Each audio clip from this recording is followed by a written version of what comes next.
ಲಾ ma'am, ಹೆಸರಿಗೂ ಮನ್ಷಿಗೂ ಸಂಬಂಧನೇ ಇರಲ್ಲ. ಯಾಕೋ ನನ್ ಫ್ರೆಂಡ್ ಲಕ್ಷ್ಮಿ ಅಂತ ಪರ್ಸನಲ್ ಲೋನ್ ಅಪ್ಲೈ ಮಾಡೋಳೆ. ಹೂ ಮಾಮ್, ನಮ್ ಫ್ರೆಂಡ್ ಆಕಾಶ್ ಅಂತ ಬೇಸ್ಮೆಂಟ್ ಅಲ್ಲಿ ಇರ್ತಾನೆ. ನಮ್ ಫ್ರೆಂಡ್ ಆರ್ತಿ ಅಂತ ಅವಳೆ ಪೂಜೆನೆ ಮಾಡಲ್ಲ. ನನ್ ಫ್ರೆಂಡ್ ಪರಿಮಳ ಅಂತ ಅವಳೆ ಊಸ್ ಬಿಟ್ಬಿಟ್ಟು ಕ್ಲಾಸ್ ಎಲ್ಲ ಗಬ್ಬೆ ಬಿಸ್ಬಿಡ್ತಾಳೆ. ನಮ್ ಫ್ರೆಂಡ್ ಅಮರ್ ಅಂತ ಅವನೇ ಒಂದಲ್ಲ ಒಂದ್ ದಿವಸ ಅವನು ಸಾಯ್ತಾನೆ. ನಮ್ ಫ್ರೆಂಡ್ ಸೂರಜ್ ಅಂತ ಅವನೇ ಒಳ್ಳೆ ಅಮಾವಾಸ್ಯೆ ಚಂದ್ರನ್ ತರ ಅವನೇ. ಅಭಿಷೇಕ್ ಅಂತ ಅವನೇ ದಿನ ಅವ್ರ ತಮ್ಮನ್ ಶೇಕ್ ಮಾಡ್ಕಂತಾನೆ. ಚಂದನ್ ಅಂತ ಅವನೇ ಶಾಲೆ ಗೊತ್ತಿಲ್ಲ ಅಂದ್ರೂ ತಲೆಗೆ ಪುಂಕ್ತಾ ಇರ್ತಾನೆ. ಶರತ್ ಅಂತ ಅವನೇ ಸುಮ್ನೆ ನಗ್ತಾ ಇರ್ತಾನೆ ಚಪ್ರಿ. ನಮ್ ಫ್ರೆಂಡ್ ಜ್ಯೋತಿ ಅಂತ ಯಾವಾಗ್ಲೂ ಕತ್ಲಲ್ಲಿ ಇರ್ತಾಳೆ.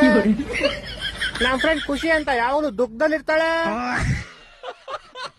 ಬೇರೆಯವ್ರದೆಲ್ಲ ಬಿಡು, ನೀನೇ ಇಲ್ವಾ ಸಂತೋಷ ಅಂತ ಇದೆಯಾ? ನೀನ್ ಬಂದಾಗಿನ ನನ್ನ ಲೈಫಲ್ಲಿ ಸಂತೋಷನೇ ಇಲ್ಲ. ನೀನೇನು ಕಾರ್ತಿಕ ಅಂತ ಇಟ್ಕೊಂಡಿದ್ಯಾ? ಒಳ್ಳೆ ಲಾರಿ ತರ ಇದೆಯಾ?